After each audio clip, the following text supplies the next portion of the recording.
Está começando o Café com o Investidor, o programa que entrevista os principais gestores do Brasil, uma parceria entre o Neofeed e a CNN Brasil. Eu sou Ralph Manzoni Júnior e a cada 15 dias eu converso com um gestor que analisa os principais cenários macroeconômicos brasileiros e fala também das suas teses. E o meu convidado de hoje é Alexandre Cruz. Ele é sócio da Jaive Mauá, uma gestora que tem 25 bilhões e 500 milhões de reais. Alexandre, tudo bem? Ralf, obrigado aqui pelo convite. Eu sou um fã, tenho assistido todos os cafés com investidores, então obrigado aqui na Neofeed CNN, é um prazer estar aqui com você. Legal. Vamos começar pelo começo. Me conta como surgiu a Jaive Mauá. Olha, eu tenho uma formação em Economia e Direito, um sócio, o Guilherme Ferreira, que fundou a empresa comigo, tem formação em Direito e Economia, então só mudou a ordem aqui dos tratores, nos conhecemos na faculdade, na USP, e tínhamos uma vontade de buscar gerir investimentos que misturassem esses dois conhecimentos. Economia e Direito são muito umbilicalmente influentes um ao outro, né? E tinha muita oportunidade aqui no Brasil. O Brasil é um país que tem toda essa dinâmica de que a gente consegue produzir uma crise a cada 2, 3 anos, a gente consegue ter muita insegurança jurídica e nisso tem oportunidades aqui para a gente poder fazer investidores poderem colocar seu capital aí em ativos muito diferentes, muito correlacionados com o resto da sua carteira. Então essa vontade de aplicar esse conhecimento nesse país aqui foi a motivação de nascer a gestora. Mas vocês surgiram para investir em Special Situations. Special Situations. O que é isso? Me explica para o nosso ouvinte. Olha, o desafio de explicar isso de uma maneira bem simples e também não muito longa é que existiam alguns economistas que queriam fazer com que investimentos tivessem descorrelações com a carteira e entre o próprio investimento. O que significa isso? Então você investe, por exemplo, compra um crédito inadimplido, né? Então você tem uma dívida defaltada de uma companhia, por exemplo, que o seu avalista, o empresário ou o diretor ali, um avalista, ele tem, por exemplo, um ativo que é uma fazenda. Então você está comprando um crédito defaltado pelo preço que você acredita que está certo, que você pode fazer uma recuperação daquele crédito, dar um retorno e que a garantia que você vai buscar, o ativo que você vai buscar é aquela fazenda. Então, não só em relação a um portfólio diferente, que você tem investimentos em bolsa, tem investimentos em infra, tem investimentos em ativos fora de um país, você também tem uma diversificação dentro do próprio ativo. Você está comprando um crédito contra uma empresa que, se você precisar, você vai buscar uma fazenda. Portanto, você tem um setor ali de uma fazenda agro que não tem nada a ver com aquele setor, por exemplo, que a companhia que defaltou aquela dívida tem. Então, situações especiais são situações fora das condições normais de temperatura e pressão. Para o ouvinte aqui que deve ter lembrado isso da faculdade ou da escola, condição normal de temperatura e pressão no investimento é o quê? Eu quero comprar um imóvel. Eu chego em termos comerciais, eu contrato um escritório de advocacia. Se a diligência, né, se toda a documentação está em ordem, eu compro. O que é a situação especial no caso do exemplo?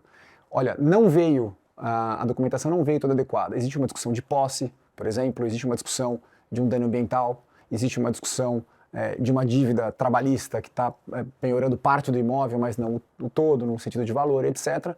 É quando começa uma situação especial. Então você busca, obviamente, um desconto, que você acredita que o desconto, o custo do carrego daquele ativo, no caso do exemplo aqui, o imóvel, a solução, então um termo de ajuste de conduta porque existe um remédio para aquele dano ambiental, existe uma solução onde você vai pagar para aquela posse que você quer resolver, aquela pessoa que está dentro do imóvel, mas precisa tirar, que você faz um acordo, gasta um valor ali para retirar aquela pessoa do imóvel, e depois de tudo isso, você vendendo o imóvel dá um retorno para aquele que investiu. Então, a situação especial é uma situação que sai das condições normais de temperatura e pressão, aqui para quem nunca investiu entender com clareza. E aí tem a parte imobiliária, tem a dívida estruturada, né, que é um empréstimo, uma companhia que está com dificuldade, já não pega mais dinheiro do banco com a mesma facilidade, mas tem boa geração de caixa, tem um bom negócio.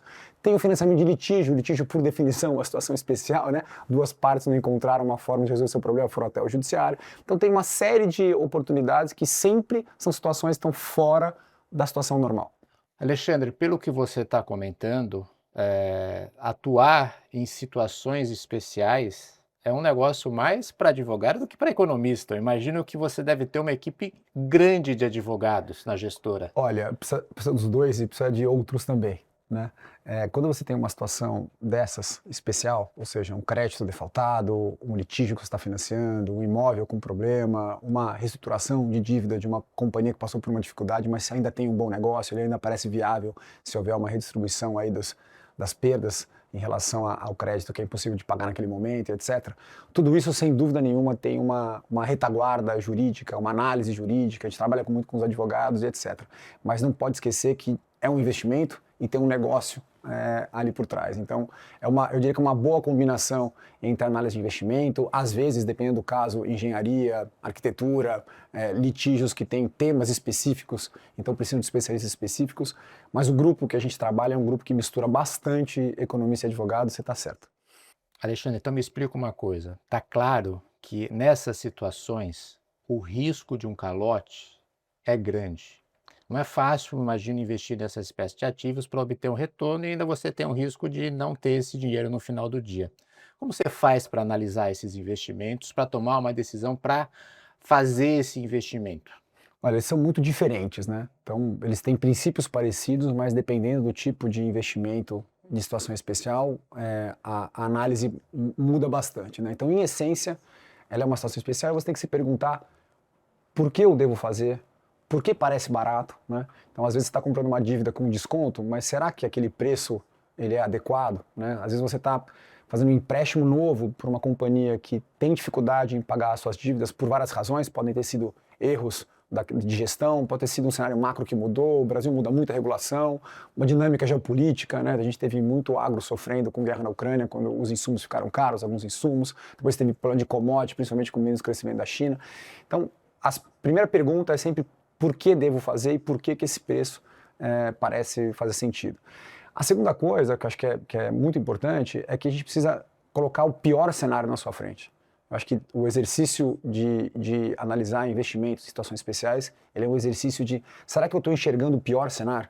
Né? E nesse pior cenário eu consigo entregar retorno para o meu cotista, ainda que menor do que o melhor cenário? Então é um exercício de pessimismo constante. A gente brinca aqui que a pergunta certa a fazer várias vezes é: tem alguma coisa que a gente não está enxergando, que o cenário pode ficar ainda pior do que a gente está prevendo?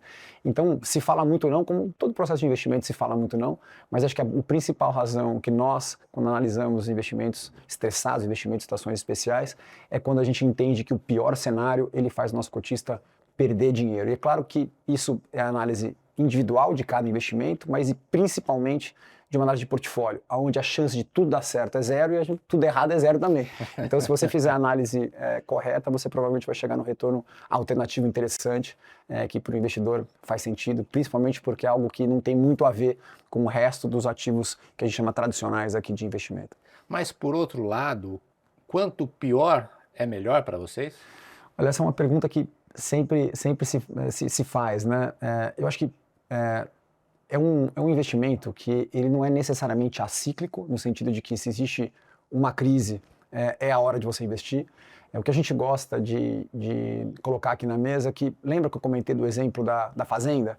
Então, é ideal que vários dos investimentos num portfólio de ativos estressados, investimentos em situações especiais, eles tenham proteções em si mesmo, né? Então, como o exemplo que eu dei aqui, quer dizer, se eu comprar essa dívida e a companhia não conseguir se recuperar, ou se ela não conseguir se reestruturar, eu tenho um outro ativo de um outro setor, uma garantia que eu consigo fazer com que eu saia do risco daquele negócio, daquela empresa e ainda proteja o meu investimento, o meu cliente.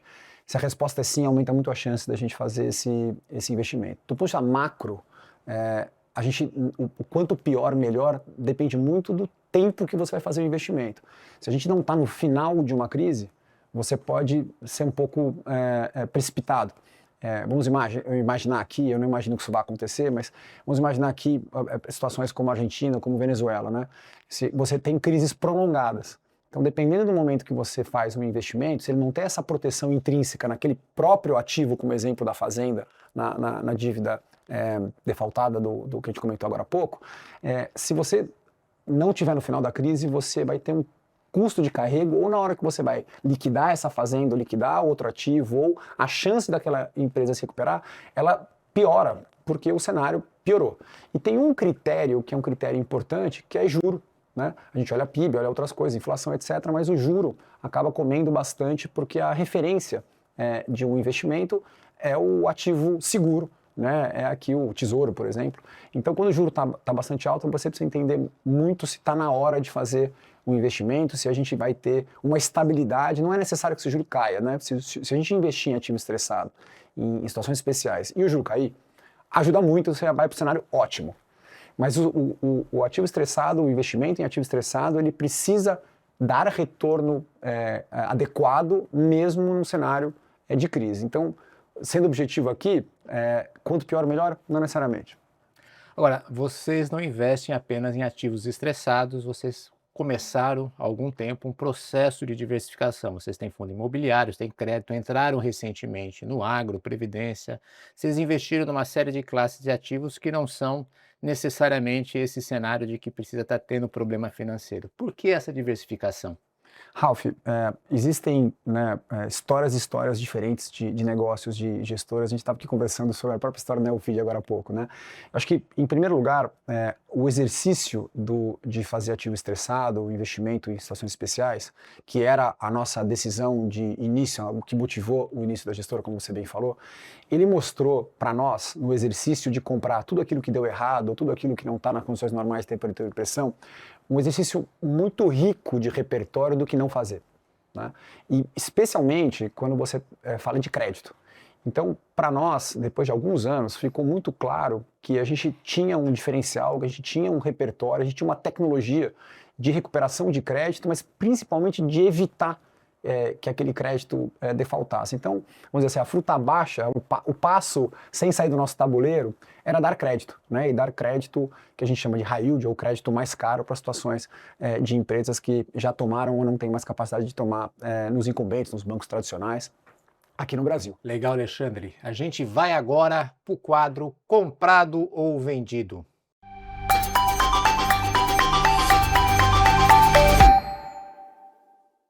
Nesse quadro, Alexandre, eu quero saber se você está otimista ou pessimista com algumas coisas que eu vou te falar aqui. Então, eu quero saber se você está comprado ou vendido com recuperações judiciais. Comprado. A gente tem muita recuperação judicial e a gente tem um arcabouço melhor que evolui. Então, há muita oportunidade. E, de novo, para deixar claro para quem está assistindo, não é que toda recuperação judicial é uma oportunidade. Muitas delas não são. Algumas delas são, e eu estou comprado de que a gente vai achar boas oportunidades nesse momento.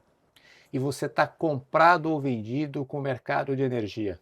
Olha só, o mercado de energia está um momento bem paradoxal, bem dicotômico, né? Então a gente de um lado sabe que falta energia com esse grande boom de data centers e inteligência artificial, né? Tá faltando energia no mundo e no Brasil. E no Brasil aqui a gente está com um problema do famoso curtailment aqui, né? Que a gente produz, talvez a gente incentivou em excesso a geração de energia, a transmissão ficou para trás, a gente tem um problema de quando a energia está boa numa região, no momento do dia, ela está faltando em outro lugar e etc. Então tem bastante dificuldade, mas lembrando, onde tem dificuldade, tem oportunidade. Se você tem uma demanda global e brasileira por energia, e se você tem dificuldade no setor, vão haver oportunidades bem interessantes de comprar ativos daqueles que estão com dificuldade e talvez montar plataformas ou soluções que concentram esses ativos e que possam pegar esse boom, essa onda que o Brasil vai ter e o mundo também de energia. Precisa de melhor regulação, mas eu acho que a rebote ela acaba vindo quando precisa principalmente de impacto social, quando os fazedores de lei, quando o operador do direito, quando os políticos olham para aquilo e falam, olha, isso aqui precisa ir para frente. Vamos lembrar que apagão, energia, problema de energia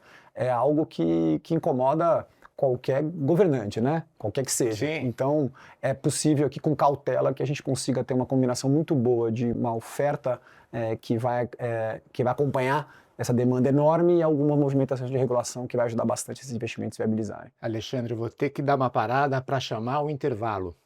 Esta foi a primeira parte do Café com o Investidor. Eu volto daqui a pouco. A gente ainda vai falar sobre o ciclo de crédito no Brasil e de inteligência artificial. Não saia daí.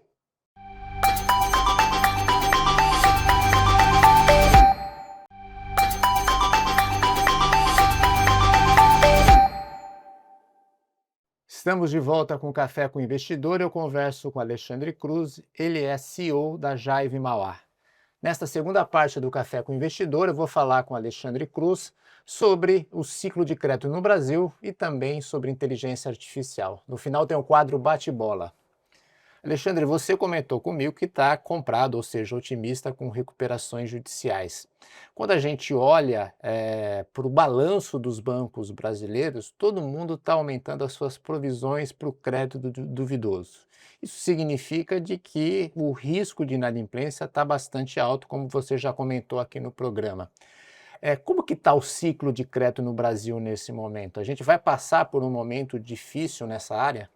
Olha, os números do primeiro trimestre, eles mostram que a gente continuou reduzindo o total do dinheiro emprestado, isso no modelo tradicional, principalmente dos bancos incumbentes, mas a gente perigosamente também está diminuindo as emissões. Teve uma redução entre 12% e 14%, dependendo da fonte, sobre as emissões no mercado de capitais. Para explicar um pouquinho para quem está assistindo, então uma coisa são os bancos, que todos nós conhecemos, grandes, médios e pequenos, emprestando os seus produtos de empréstimo tradicionais, desde a pessoa física, cartão de crédito, empréstimo e os empréstimos que vão subindo ao longo da cadeia até as grandes corporações. Isso está reduzindo também, a gente está crescendo em taxas decrescentes menores do que a taxa básica de juros, isso significa que a gente está emprestando cada vez menos dinheiro. Né? E do lado compensando, né, a gente tinha no ano passado uma pujança grande da emissão de dívida que são feitas no mercado de capitais, ou seja, que não são feitos pelos bancos os seus produtos tradicionais. Então, uma debênture incentivada, uma nota comercial, um CRI, um CRA, não certificado de recebimento imobiliário ou agro. Isso também caiu 12% a 14%. E a inadimplência, de um outro lado, ela começou a se dispersar. Isso foi muito em função da guerra no Irã, ou seja, o problema das cadeias de fornecimento pelo fechamento do Estreito de Hormuz, etc., etc., ele dispersou a inadimplência para setores e tamanhos. Então hoje a gente tem todo o crédito na economia diminuindo e uma inadimplência aumentando de forma dispersa, ou seja, em todos os setores. O cenário é de uma crise de crédito, né? E onde tem crise de crédito, de um lado tem, né, o balanço dos bancos sendo um pouco mais afetado, até por esse comentário da mudança de regulação, isso estimula a venda e facilita ou torna mais interessante escolher a dedo quais são os investimentos que vão ser feitos para substituir ou para fornecer esse crédito que está faltando no mercado para aquela empresa ou para aquele ativo que tem valor. E essa crise de crédito tem a ver com as taxas de juros? Sem dúvida, né? O Focus, ou aquele relatório das principais entidades e instituições financeiras, está apontando para 13% aí no nosso Acho que é um cenário otimista até. Pois é, então, que seja 13 ou 13,5 ou 14, a gente está falando de juros reais muito altos. Né? A gente está falando aqui de uma taxa real, ou seja, acima da inflação, de 8, né? Alguma coisa muito Deve alta, ser o maior muito número restritiva. no mundo. Olha, se não for... É um dos maiores, é um com dos certeza. maiores, com certeza. Há muito tempo, né, Ralf? Há muito tempo. Então, é muito difícil para uma empresa, qualquer que seja o setor, aguentar 4 anos pagando um juro real muito alto, né? Lembrando que a gente teve pandemia, lembrando que a gente teve problemas de faturamento, que houve um endividamento maior, né? E que o juro na pandemia foi de 2 para 14,75 em 1 ano e 8 meses, mais ou menos. Né? Então, muito rápido o retorno dos juros e muito tempo de juro alto que a gente está vendo o tamanho do estrago. Então, o cenário do mercado de crédito é um cenário de redução de forma, assim, total, todos os tipos de crédito que são dados na economia, com uma inadimplência dispersante. O que significa que a demanda para o crédito é muito maior do que a oferta. Então, para quem vai oferecer liquidez para ativos pouco líquidos, tem cada vez menos comprador, e para quem empresta dinheiro de maneira mais estruturada ou mais sofisticada, ou que consegue navegar nesse cenário, é uma tremenda oportunidade. Mas muita cautela, né, Ralf? Muita cautela aqui. A gente precisa trabalhar realmente com empresas que parecem, por geração de caixa, por margem, capazes de passar por esse período que, a princípio, vai ser mais alongado. A gente não está vendo, pela situação fiscal do Brasil, uma redução de juro relevante. Então é preciso selecionar quem vão ser as empresas, os empresários, quais são os ativos que você consegue, de fato, emprestar recursos, porque são capazes de aguentar mais tempo num cenário de juro que ainda deve permanecer alto. Aliás, vai ter uma oportunidade, desculpa te interromper aqui, Ralf, mas vai ter uma oportunidade muito grande. A gente falou do comprados e vendidos na última sessão aqui do bate-papo. Os fundos imobiliários, principalmente... Deixa eu te fazer uma pergunta sobre fundos imobiliários, então, porque num cenário de juro alto, não é um cenário favorável para fundos imobiliários. Como que você consegue enfrentar essa situação? Porque o juro alto significa, em tese, remuneração menor para o cotista do fundo. Se a gente for um fundo imobiliário que empresta o dinheiro, não é onde eu estou comprado. Né? Eu acho que ainda não tem uma previsão clara de redução de juro relevante, aonde o fundo imobiliário, dono do ativo imobiliário, performa melhor. Mas existem muitos e muitos fundos imobiliários. A gente na Jive Mauá tem bastante fundo imobiliário ligado a emprestar dinheiro para o incorporador ou para o dono do imóvel. E eu acho que mantendo os juros ainda nesse patamar de 2 dígitos, esses fundos vão ser ótimos investimentos. Lembra, quando a gente paga o CRI, quando a gente paga o instrumento de empréstimo para financiar galpões, principalmente, infraestrutura e etc., esses empréstimos acompanham essa taxa de juros. E como você tem necessidade de infra, cresce muito a infraestrutura, muita necessidade de estocagem, o e-commerce não para de crescer. Então, galpões e logística em geral, eu sou muito comprado. E essa característica de investimento é muito interessante. Eu tenho bastante na minha carteira os nossos produtos, principalmente porque todo mês você tem rendimento. Então, todo mês eu posso decidir se eu vou usar esse fluxo de caixa para reinvestir ou se eu vou usar esse fluxo de caixa para o meu fluxo de caixa da minha família. E esses fundos, eles estão crescendo.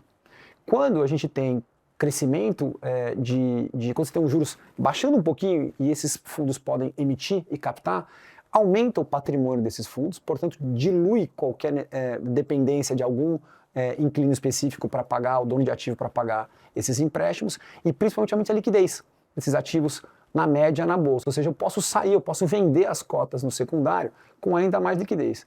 Então, eu sou bastante comprado nesse momento em fundos imobiliários de papel, fundos imobiliários que emprestam dinheiro, especialmente aqueles ativos que são de logística, infraestrutura ou galpões. Acho que essa combinação é bastante forte para esse momento. A gente tem que esperar um pouquinho para ver para onde vai esses juros. Acho que aqui é uma boa dica. Alexandre, a gente está chegando ao final e no final a gente tem o quadro Bate-Bola.